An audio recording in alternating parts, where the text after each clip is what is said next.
A very good Thursday morning, everybody. Thank you for, taking precious time out to join us for today's Executive Insights by Mediacorp webinar.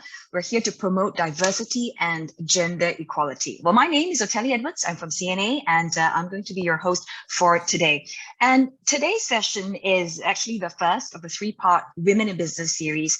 And I hope all of you out there, you've grabbed a big breakfast and coffee, because in the next hour, our speakers will be sharing about the rise of women in senior positions, the challenges they faced, and how every single one of us can actually advocate for equality to create an environment that's free from gender bias. So let me introduce our panelists.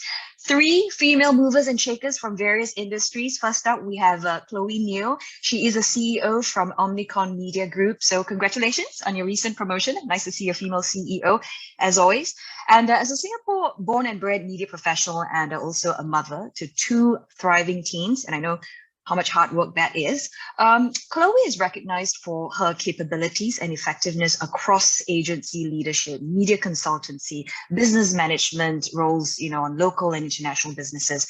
So she's driven by the vision to build end-to-end solutions and impactful agency brands with industry-leading capabilities. And Chloe is also very deeply involved in the business transformation, product innovation, and people development across Omnicom Media Group. Singapore for its local and regional hub capabilities. So her belief in a strong people culture further sees Omnicom Media Group also being awarded HR Asia Best Companies to Work For in Asia. Another big congratulations on that. And Chloe is also fervent about nurturing, creating a platform for future leader succession planning and all of that. So her passion propels her to be an active contributor and supporter of industry development. Next, we have Yeng. She's partner and head of audit at KPMG in Singapore. She's also the first female head of audit for KPMG on our local shore. So big congratulations on that. Now, Yeng, she sits in the firm's top leadership team. She's responsible for charting, driving long-term sustainable and strategic growth across business areas.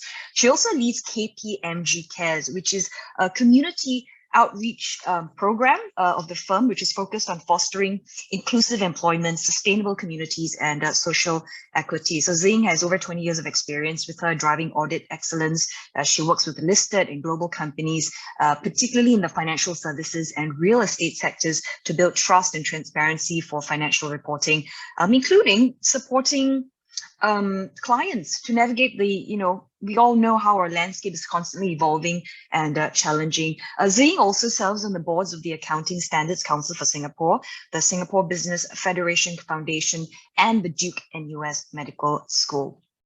And last but not least, our last speaker for our panel is Preeti Gupta. She's a Corporate Affairs Director and Sustainability Lead from BMW Group Asia. Originally from the US, Preeti, I believe, started her career in Boston and then moved to San Francisco and then relocated to New Delhi in 2007 before finally arriving on our shores nearly 12 years ago. So Preeti as well, very experienced. She's got more than 20 years of communications experience. She joined BMW Group Asia in 2016 and is currently responsible for corporate brand and product communications across 13 importer areas across the globe. These are the markets in Southeast Asia, South Pacific, and South Asian regions for BMW, as well as the mini brands. Also, not to forget that she's a sustainability lead, communicating the BMW Group sustainability strategy to internal and external stakeholders in the region and driving CSR initiatives in the region for the organization. I mean, you ladies have plenty on your plate. Very warm welcome, ladies. Well, without further ado, let's just start things. And to our audience out there, thanks for listening in and watching this. At any point, should you have any questions, do include them in a Q&A feature, as what Jade has mentioned. You don't have to wait till the end of this segment, but you do it as and when you feel like you've got a question to ask, and we will certainly address them as best as we can. So, ladies and gentlemen, we're going to kickstart today's session with gender representation, bias, and challenges, and just some stats to share. 13% of Singapore companies are helmed by a female CEO, which is the highest globally, by the way. And just to put it out there that 50% of the population is women, but we've got 13% of Singapore companies helmed by a female CEO. And it sounds like Singapore has made notable strides in promoting gender representation. Chloe, let's just start with you. Perhaps you want to weigh in here. I think if we look the frame or put a frame to it, it's actually a positive trajectory, right? I think the global number was a lower number. And if we look at over the years, I think there's a lot more awareness that's been surfaced around equality in general. So I'm not even talking specifically about gender equality, but equality in general. And then with that awareness, I think I start to see corporate also leading the way, taking that conversations out of their boardroom and going into their corporate policies, as well as initiatives to support more female leaders. But I do recognize that, like it or not, right, there are still unconscious beliefs and also views around certain social stereotypes or even identity that we have among all of us. And then we are a human race that come from generations of histories and also cultures. So those will take time. Hopefully with the social economic structure in Singapore and also with the high literacy in Singapore as well, I do see a positive trajectory that this number will continue to improve. And I think it takes all as a nation. They say it takes a village to raise a child, right? It takes all as a nation to progressively move that down. And Yeng, you want to weigh in here as well? I mean, are you as positive, as Chloe here, and seeing the numbers probably shifting from 13%? Where are we going to get to, say, in the next 10 years? I won't hazard a guess in terms of what the next 10 years will be, but I do recognize that this didn't happen overnight. I mean, if you think about how Singapore has come a long way, and I compare myself to my mom, right? When my mom was young, she wanted to go to school, right? But my granddad was telling her, oh no, girls don't need education. But she did not give up, so she went to look for a school, put herself to school and got people in the school to help her to see her through. And I reflected on how, when we were growing up, going to school is a must, right? So I think from a government policy angle, it has made a difference, right? It kind of forces the country to think about meritocracy and providing education for everyone with equal access, regardless of boys or girls and all. And I think that has certainly laid a foundation for where we are today. And I think in years to come, it will serve us even better for giving equal access to everyone who compete based on performance, based on abilities. And also just want to add to, what you've mentioned, Yeng. In fact, the employment rate of women in Singapore aged 25 is set to increase from 53% in 1994 to 75%, which is way above the global average. And Preeti, I mean, you've traveled all around, and your stop here now is in Singapore. Do you think really it's the meritocracy, our economic structure, our high literacy rates? What do you think are the contributing factors that sort of make up these numbers? I think culture has a lot to do with it, and the importance that's put on literacy and education. In Singapore, I've been fortunate enough that both companies I've worked with have actually had a number of female leaders. Even at BMW Group now, in Asia, we've got almost 50% of our team is female, and about 40% of the leadership team is female. So they've done quite a bit here. In India, it was a little bit different there, though. It was not, I wouldn't say it wasn't the case, unfortunately. And also the percentage of women on boards of Singapore's top 100 listed companies increased as well. So that went up from 7.5% in 2014 to 19.7% in January this year. And I'm wondering, from a personal point of view, I mean, what are some of the prejudices you face as a woman being in a senior position? And we know we need more women in senior positions, to make those all important decisions. So both professionally in your personal life, perhaps, Chloe, you want to just share with us, what are some of the ups and downs you've been through? Not so much in my professional life, to be very honest, because I come from an industry in marketing and advertising, which thankfully I feel really blessed in terms of the support, right? Even as a thriving young female executive, if we want to put a gender frame to it, to a mother with responsibility. I have been well supported in the various advertising organizations that I've been with, even before gender bias or equality is a trending issue globally. So I do think it goes back to sometimes the industry and sector we have, and also the support community. In my professional journey, I do witness that sometimes that glass ceiling is placed more because of how a particular gender sees ourselves, and it sometimes go back to a bit of our cultural upbringing, where we see ourselves at the table, right? The voice, do we actively bring a voice to the table? So I do, from my professional perspective, at least this is my experience, but I do see some of the research I was reading on the topic itself.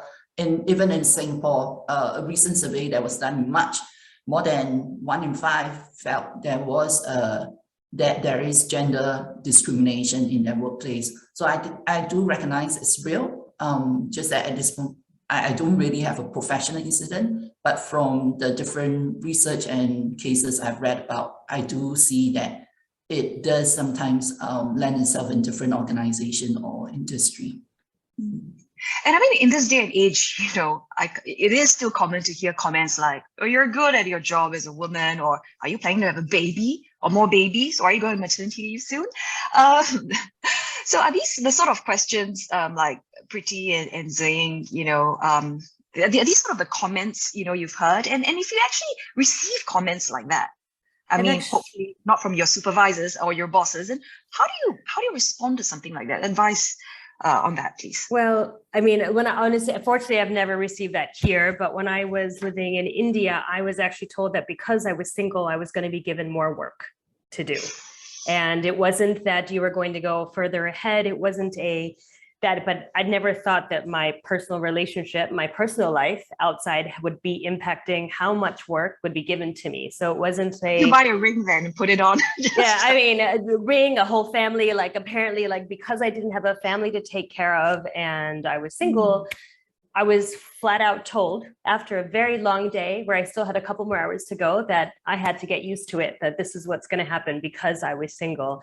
And it really made me think. And of course, it started making me question things. This is about 12 years ago. It's like, what am I doing? Is this going to impact me for the rest of my career? That's going to be because I'm single, I'm going to be given more work. So my free time is not as valuable as someone who is in a relationship or has a family to take care of.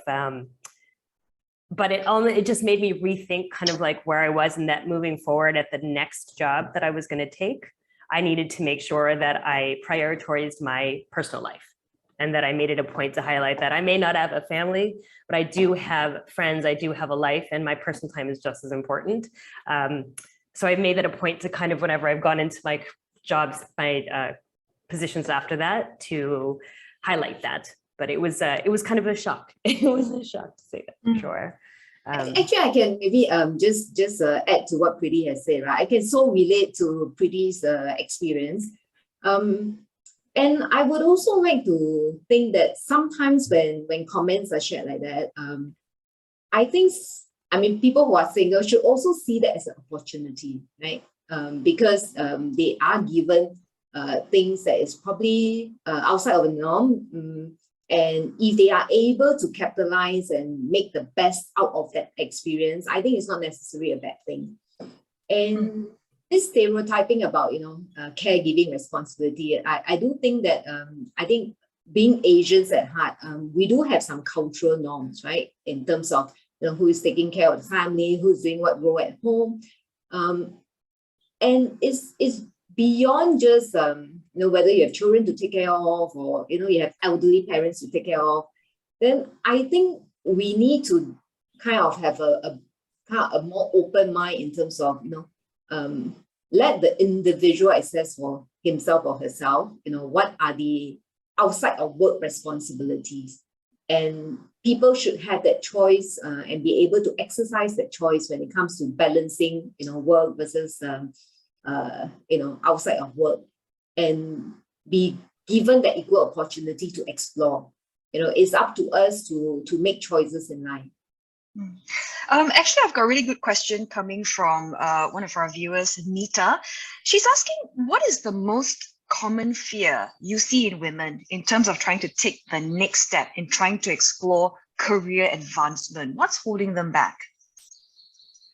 I guess from my experience is not feeling that they can do it and not asking for it. I feel like I constantly have to remind people that, like, you can do it and be confident in yourself. And if you can do it, then ask for it. Because unfortunately, it's a lot of these things. I mean, whether you're a male or a female, I mean, you have to, job opportunities don't always just come lying in your lap all the time, right? And I think it's important that, when you're taking the next step, be confident that you're able to do it and you're able to take that next step and take a chance and, move forward, ask for that promotion, ask for that job, for that different role.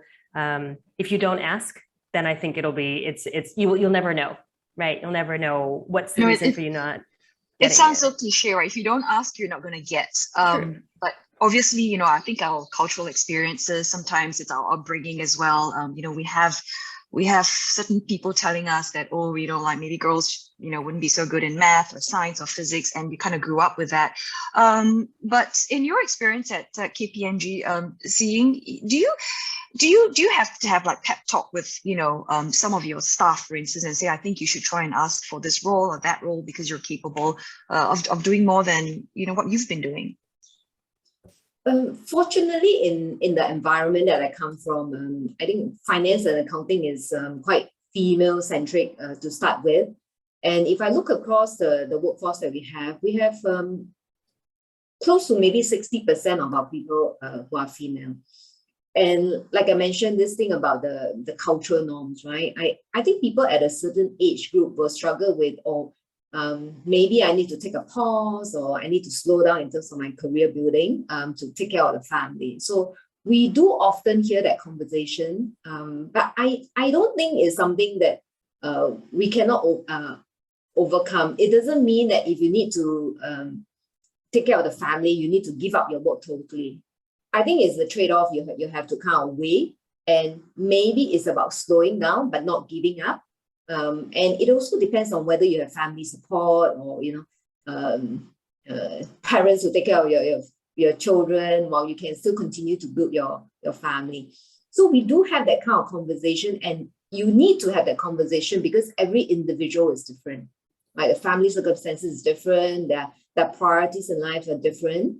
So it does take a differentiated approach when you approach whether you're talking to your male colleagues or your female colleagues, because they have different aspirations, different priorities. Right. And Chloe, perhaps you want to jump in here. We've got a question from Lynette for you. She says that commenting on what Chloe said, that she doesn't experience biasness in professional environment. Lynette feels the same as well, but wondering, is it because you are brought up in this environment where we become sort of neutralized? Do you have any comments on that?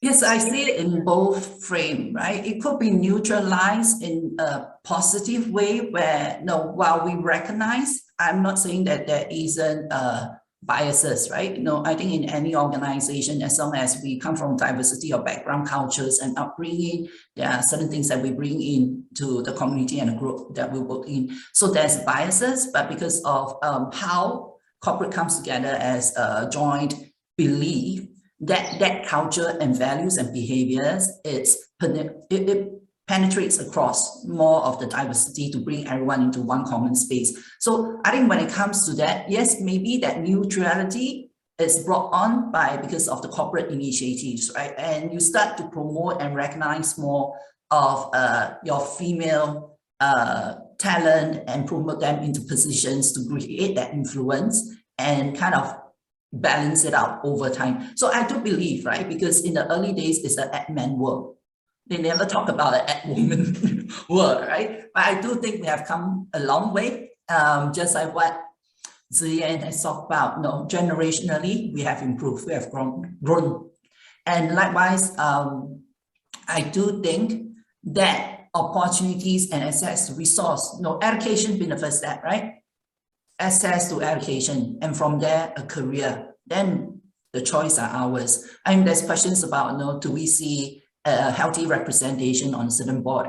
And if you look at a broad profile, the generation or the demographic profile is very different from the startup profile as well. And you start to see that shift in some of startup, in some of the leading corporation, like Preeti was saying, there's more and more female leaders. When I look across the region under Omnicom Media Group, we have more female leaders, in executive positions, making decisions, influencing the business than what we see before. I definitely agree with that. I think the numbers are still falling short. Like I mentioned, half the population, are women basically. So next time, I just want to talk about performance that's linked with gender equality. Picking up a report here from McKinsey, it was in 2019. So it says that for UK and US, they found that companies in the top quartile for gender diversity on executive teams were 25% more likely to have above average profitability than companies in the bottom quartile. And companies with more than 30% women executives were more likely to outperform companies where this percentage actually ranged between 10 and 30%. And in turn, these companies were more likely to outperform those with even fewer women executives or none at all. I just want to bring the focus back to Singapore. And I mean, why do you think it's important for a company to create this gender balanced culture, right? Okay, in addition to great ROI, just like what we've seen in the US and UK, but also the stats are so obvious, but why aren't more companies trying to level the playing field?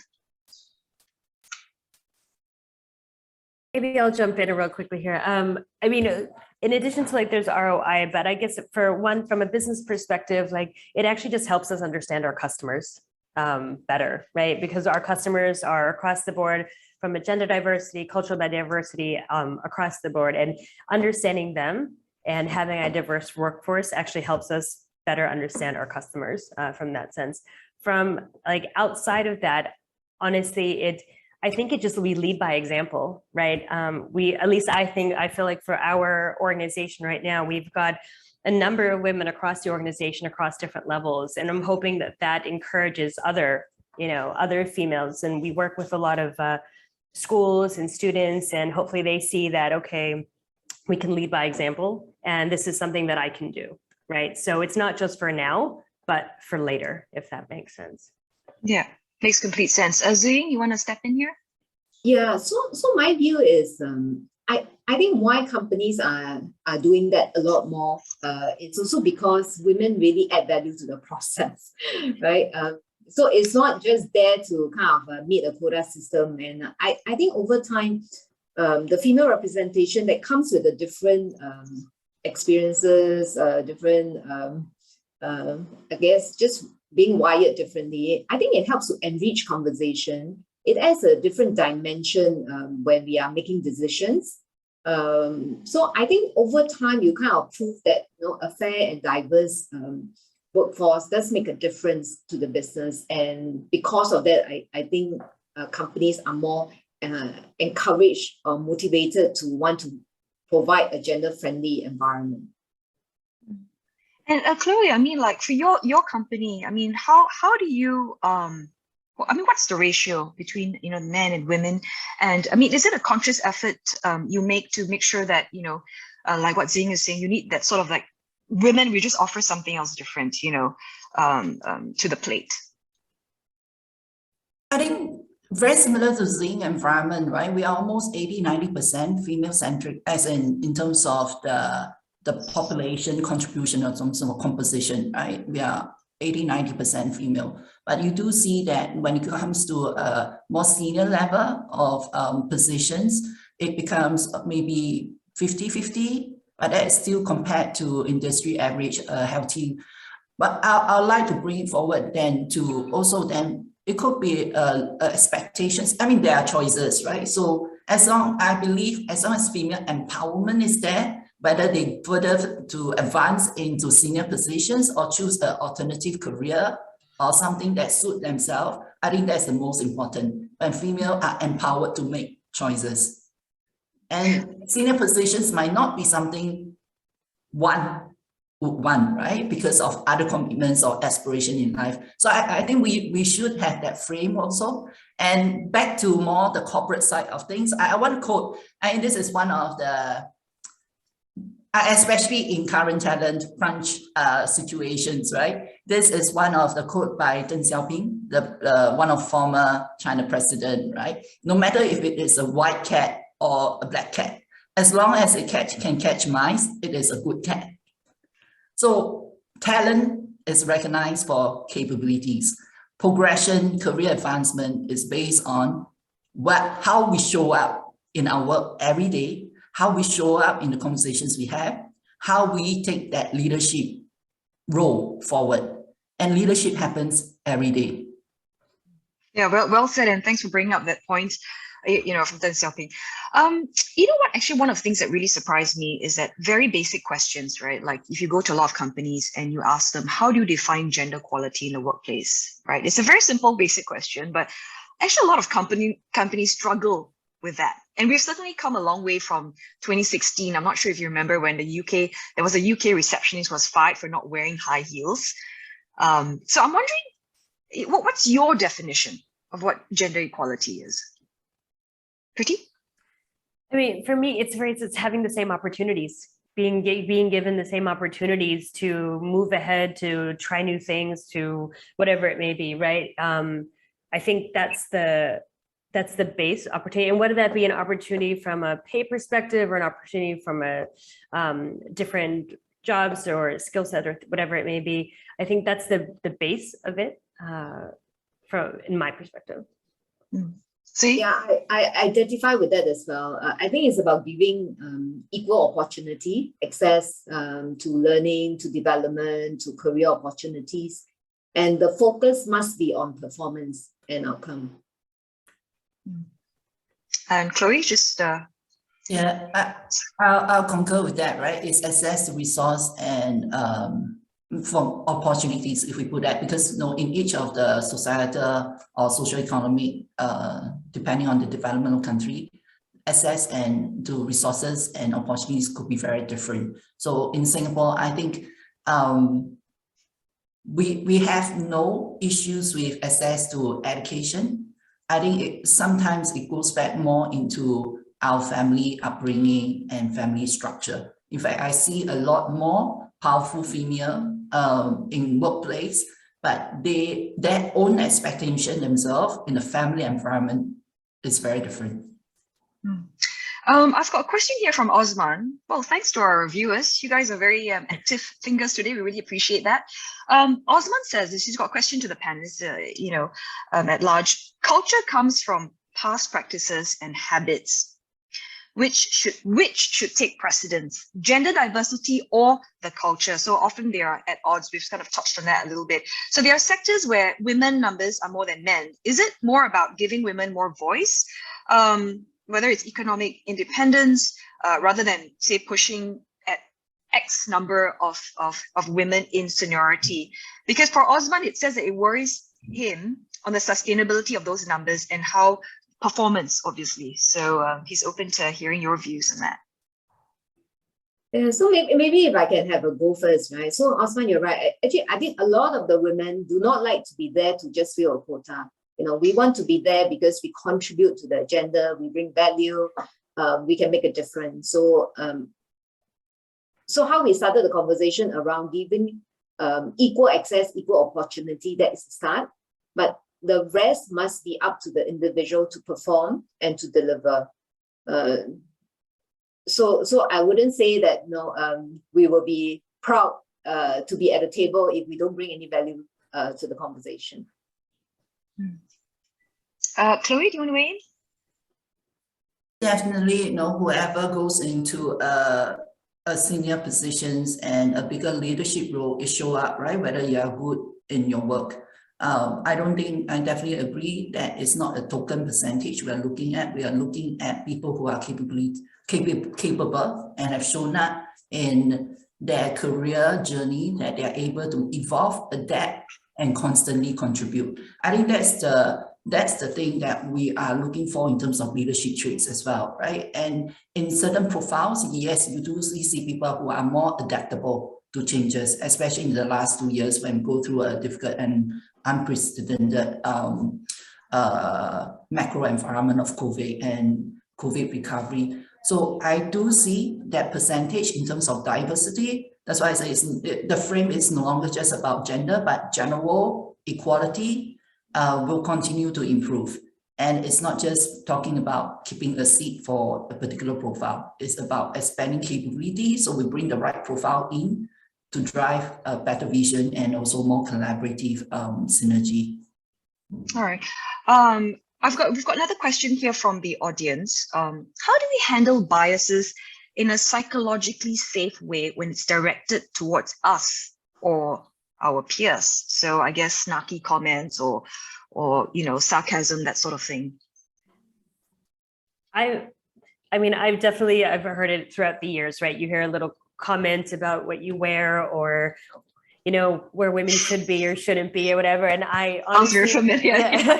Yeah, all my heart and soul, like not to say something right then and there. Like I'm not saying you accept it by any means. I was like, I hear it, I take it back, and then I try to figure out what's the best way to highlight that it's not appropriate, right? Like that certain comments are just not appropriate for the workforce, or if it's something that is said by a colleague, then maybe address it separately. I mean, mind you, that takes a lot of personal, like I'm a fairly forward person, so I would do that directly, but it's best not to immediately react at that second, but listen to it. And then I find that, take actions, take positive actions, right? To see how you can change it. Because if it's just one person, you can do something, but maybe it's a cultural thing in the office, right? Maybe, and I've seen that before where you've been in some offices and it's what they do, right? They make comments that are inappropriate, that shouldn't be made. And that's when you have to either address it with HR or address it with a senior member of the team and say, I don't feel comfortable with this, right? It's not appropriate like that. And it's easier said than done. I completely understand that. But I find that immediate reaction is not the best, because your immediate reaction feels like you should start screaming and saying, what on earth? Like, how dare you say something like that? But to actually implement change and a change in mindset, I feel like you need to go the direct route, like go to the proper channels, I guess. Yeah, and also I guess when people make comments like that, there's also that culture now, right? If somebody makes one comment, could it be a one-off? And do you need to start jotting down and recording this person said what, when? That there is this culture of, I don't know, I guess mistrust. Chloe, I mean, being in your industry, is that a sense that is it stuff that you hear from your staff, for instance? So recently we just did, we engaged a third-party platform to do our employee engagement survey. So that actually gives us a very good avenue to also give our people a voice, right? Because as much as we are open and diverse culture, but there are also different, and let's put it this way, our map is not the territory, right? So we each bring something that we are used to. So in a culturally diverse and more diverse it is, right, an inclusive organization, we're going to feel a bit sometimes uncomfortable because that's not something that we are used to. So it does surface, in some of in our yearly survey. I think more apparently this year. In previous year, we have not seen such comment, but apparently with more awareness in DE&I, we are seeing our colleagues voicing up also their concern about how sometimes languages, because when we are in office where there's dominant colloquial or representation of a certain populations and colloquial language is being used, right? That could put someone feeling slightly being biased as well, right? So I'll go back to what Preeti is saying. Sometimes it's cultural. So take a step back, recognize what is the positive intent when there's someone that make that particular comment or lapse into a certain language that doesn't involve or make you feel inclusive, because it might not be about gender bias, right? So, and if you feel that it needs to be addressed, recognize, what is it that you could do in your capacity, or you feel that you need to be supported, then go to someone who you feel safe to talk to.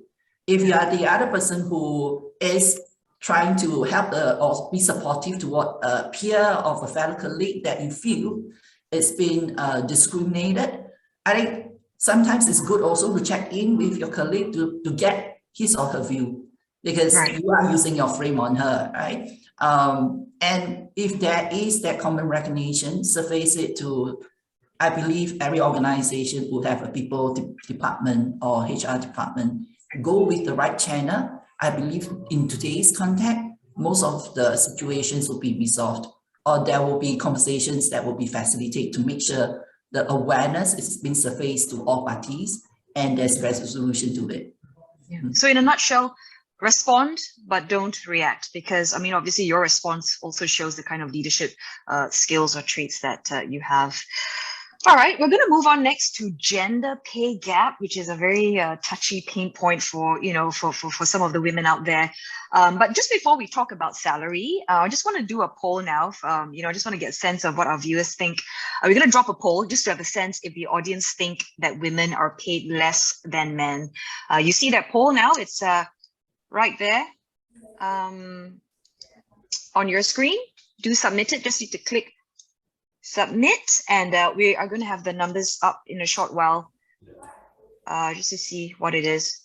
Anyway, just before we get the results, I just want to highlight again that according to a white paper by the Ministry of Manpower and National University of Singapore, this was back in 2020, Singapore's adjusted gender pay gap improved actually from 8.8% in 2002 to 4.3% in 2020, lower than US, Canada, and China, but even so, it took some 18 years to knock off that 4%.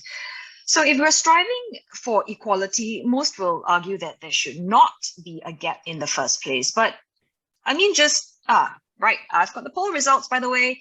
74% of you said yes, women are paid less than men. 26% said no, so it's not a surprise there. I mean, that women in general are still paid less than men. But I'm just wondering, how realistic is this, right? Saying that there should not be a gap in the first place. And jobs, for instance, that are not based on numbers or sales, but say creativity, content delivery, that sort of thing that's more subjective and challenging to quantify performance in terms of dollars and cents. How do we navigate and overcome this gap? Preeti? I think it comes from the top. It comes from management. It comes from that directive. If I'm looking at hiring someone, it doesn't matter whether you're male or female to me. It's like, do you have the skill set, right? So the pay is based on the skill set, and what you bring to the table, whether you're male or female, has nothing to do about it, at least from my side. And I believe that if management runs in the same way, right, and the directive comes from management, then it trickles down from there. Like, obviously it depends on each organization, but you lead by example, right? And from there, then I think only then change can happen, right, from that sense. I totally agree as well, right? If we look at a lot of the industry benchmarkings by roles, and the salary band I also set in terms of the hierarchy and positions that you contribute to, right, effectively within the organization. So it's never based on gender profile. Yeah, so I tend to agree that a fair remuneration system must be based on trust and transparency. So it must be performance-based. There must be degree of transparency to show people that is based on job profile, performance, and not because of gender. But I am also mindful that in any survey, it could be just a question without going through granular details. So, for example, there could be female who take on jobs that is on a part-time basis or reduced time and effort. So I'm not sure whether sometimes surveys are able to capture some nuances and therefore, translate into a different set of results. Now, under UK rules, for instance, right, companies and voluntary sector organizations with more than 250 employees and all government departments must publish the pay and bonus gaps between male and female staff. I wonder, what do you make of it? I mean, is this something that, we should be looking into? Or are we not ready for that yet? I'm not sure. Sometimes too much information is not great. No, I mean, listen, like, I think, it would be definitely interesting to see. I mean, like you said, in Singapore, I mean, the gap is actually not as much as it is probably in other markets, which is fantastic. And well, it took some time to get there. I feel like it can only, this is a topic that's been coming up more and more, right? I feel like it can only get better from here. And hopefully everybody who's listening today or, on future, calls, like, will understand that and will take that forward when they do their next pay review cycle for, for their staff, and to go from there. I don't know whether or not publishing it would be the best idea, but. Fair enough. Yeah, fair enough. So Yeng, I just want to get your point about nuance. We've got a question here from Amanda regarding the gender pay gap. Do you think this may also conflate with the types of roles that women fill, like leadership roles versus working or operational levels? No, I think the roles that anybody feel must be based on fit, right? Must be based on the skills that you bring and the experiences that you have. So I don't think it's appropriate to kind of stereotype or generalize. But I mean, if I just reflect on the kind of policies that we have at entry level, male or female is same pay, and as you progress, the increment, the progression, the bonuses and all, does not differentiate between male or female. It's solely performance based. So what I'm pointing out is that sometimes when we do big surveys are just aggregating scores, right? So you may not be comparing like for like in terms of do people is this a full-time role or a part-time role? And if you just generalize, the results survey may be something different. Okay, so for our next segment, I want to talk about company policy on gender representation. More companies have pledged to increase gender diversity in the workplace. And we have seen some pretty good examples in the market. Twitter, for instance, they've mandated, right, that at least one woman is on the final selection slate before selecting a candidate for all manager and above roles, and targeting to have at least half of its global workforce be female by 2025. And in Procter & Gamble, 3 out of 5 of P&G's sector CEOs and 50% of its board of directors are women. So that's quite inspiring. Do you think these pledges are just a form of tokenism, or do you think companies are really serious about promoting diversity in the workplace? Chloe? I feel it could initially, just like a lot of the early issues, right, was more a boardroom conversation, that it becomes corporate initiatives, and because Wall Street investor and all is looking at it, right, and I'll call up sustainability, ESG as the next thing. But we have come a long way with D&I. I don't think it's a token team, because increasingly, I mentioned before, in a talent situation such as now, you are looking for people with capability to deliver. And that puts a lot of back into performance parity, right? Are you a strong performer for that same role? Are you going to be more effective than the other peer or your next better peer that you are comparing to for the same role? I think those are considerations. It's no longer about gender, to be very honest. It's about capability, what you can bring to the table. So yeah, exactly. But I do think in making sure that talent flourish across, because of the different the profiles that we have, stronger family support is needed for your recognized talent to be supported and to flourish. I'll go back to my own professional growth, right? When I came back, I left Singapore to work in China for a couple of years, came back with no connections, but to start over and build a career in a way from where I left off before I left for China. When I came back, I was looking to start a family. I was clear in my career options. When I joined Omnicom Media Group, I was shocked, like just barely 2 to 3 months in, to realize that I was pregnant. Went to my boss and say, hey, I know I'm still in probation, but I'd like to know that I'm welcoming a baby. It's something that we are really excited about. And I was being supported through the journey, and I've been with the organization for 14 years. Both my kids, we have expanded our family during this period, and I never felt more supported, even though I was adjusting personally as I go through different life stages, from being married with no kids to 1 kid to 2 kids.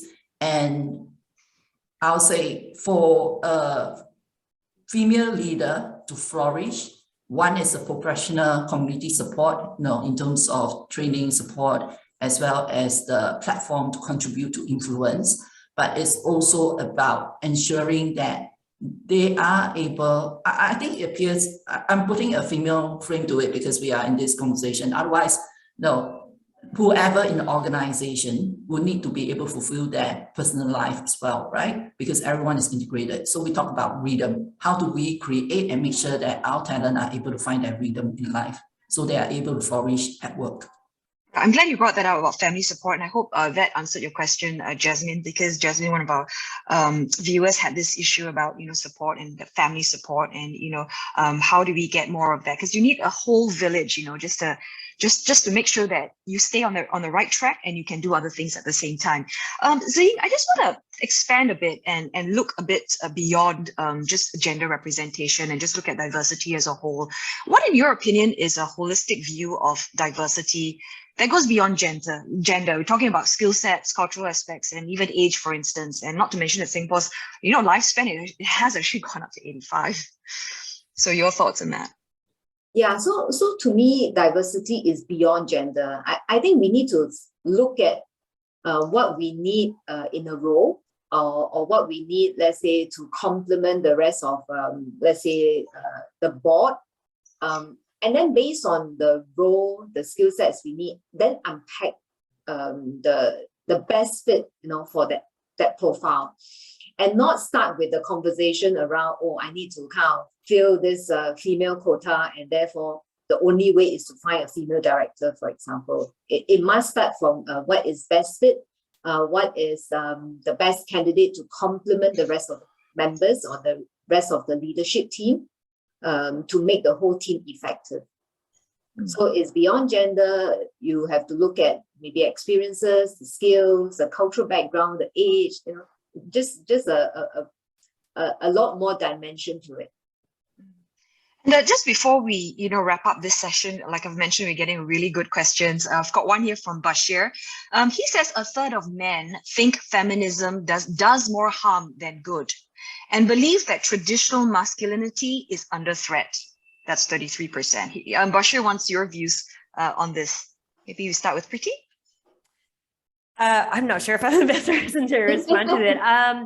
Listen, I think it depends on how it's treated, right? Obviously, it's a very sensitive topic, right? Across the board. And I've heard people say, why do you celebrate Women's Day and you don't celebrate, International Men's Day and things like that? And it's difficult, right? But I don't think it does harm if it's taken forward correctly, right? And I think what everybody on the panel has been saying today, that it's not about male, female if you're looking at skill set, right? And I think as the organization, if you are very forthright about this, that it's not about, I need to have one male, one female, I need to have the best candidate, right? And you're open about that, then you move beyond the conversation of male, female, and then you end up being like the right person, right? The right profile for what it is. So I think once again, you lead by example. It comes from the management, it goes from there, right? If they're sitting there saying, oh, we have a leadership program, we must have one male, one female, say, how about you say we must have the right candidate, right? And then you put that forward from there. I think that's where it comes from. I don't think it depends on the environment as well, right? Depends on the culture, depends on where you are. So it's very hard to say overall, one thing. Yeah, I just like to lay on my view as well, right?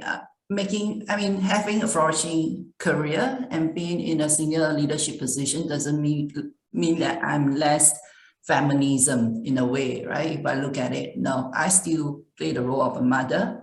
I still play the role of a daughter. Between my husband and I, we parent instead of mothering, we do parenting. That is a joint responsibility in any healthy family structure.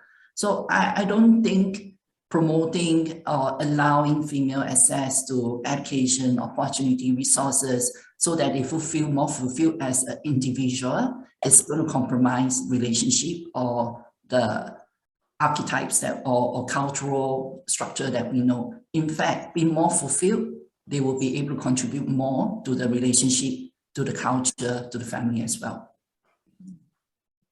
Anything to add? it's along the same line. I think we want to compete on equal grounds, given fair access to both male and female. So, Basha, you shouldn't be worried that we are given unfair advantage in that sense. Fair enough. Okay, so we are indeed running out of time. So just to wrap things up, just some final few words from our panelists. What is the one key takeaway for our audience today? Maybe I'll start real quickly here. I want to just say, be confident and go after what you want, right? So if you are strong and you know what you're capable of and you're willing to push yourself, ask for it. Don't sit back, because you're only competing against yourself. Don't think of yourself as competing against your male colleagues or anybody else. You're kidding about yourself.